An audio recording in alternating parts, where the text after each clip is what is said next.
యేసుప్రభు అంటే అస్సలు ఇష్టం ఉండదు. చౌదరి కమ్యూనిటీకి చెందిన వాళ్ళు. అలాంటి దినాల్లో వారి సమీప బంధువు ఒక ఆవిడ నిండు వృద్ధాప్యంలో ఉన్న తల్లి యేసుప్రభుని గత కొన్ని సంవత్సరాల నుంచి ఎరిగింది.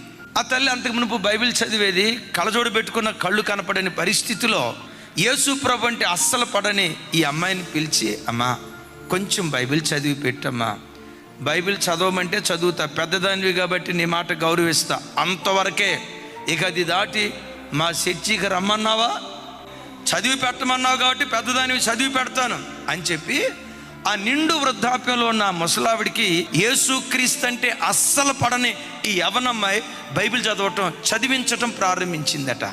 అద్భుతం తెలుసా? ఆ బైబిల్ చదువుతూ ఉంటుండగా వృద్ధ తల్లి ఆత్మలో ఎంత బలపడిందో కానీ ఈ అన్యురాలు యేసే నిజదేవుడని తెలుసుకొని ఆయన తప్ప వేరొక దేవుడు లేడని అంగీకరించి ఒక మందిరానికి వెళ్ళి బాప్తిస్మం తీసుకొని అన్యురాలు ధన్యురాలు అయిపోయింది. అయితే అద్భుతం, తల్లి రక్షణ పొందిన తర్వాత కడు పేద పరిస్థితి, రెక్కాడినా డొక్కాడని పేద పరిస్థితి. అలాంటి పరిస్థితుల్లో వాళ్ళ బాబు హైదరాబాద్ వచ్చాడు. ఆ బాబు 18 సంవత్సరాల వయసులో ఉన్నప్పుడు మన చర్చికి వచ్చాడు. నా దగ్గరికి వచ్చి, అన్నయ్య అది పాలిటెక్నిక్ అయిపోయింది, పలానా కంపెనీలో చిన్న డిజైనర్గా పనిచేస్తున్నాను, నా కొరకు ప్రార్థన చేయండి అన్నయ్య. ఈరోజు కంపెనీలో పనిచేస్తున్నాను, కానీ ఒకరోజు దేవుని చేత ఆశీర్వదించబడి నేనే అలాంటి కంపెనీ పెట్టాలన్నా.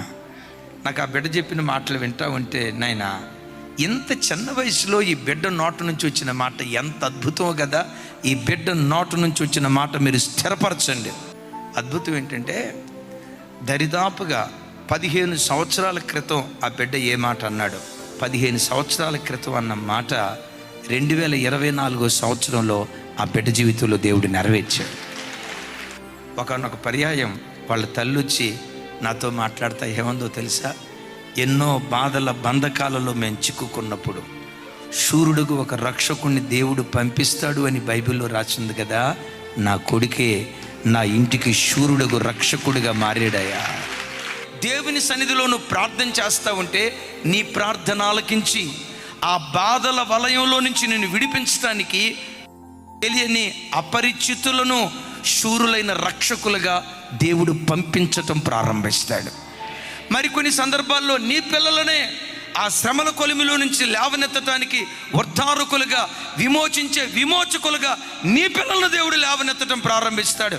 మరికొన్ని సందర్భాలలో ఆ శూరుడైన రక్షకురాలిగా నిన్నే దేవుడు వాడుకోవటం ప్రారంభిస్తాడు.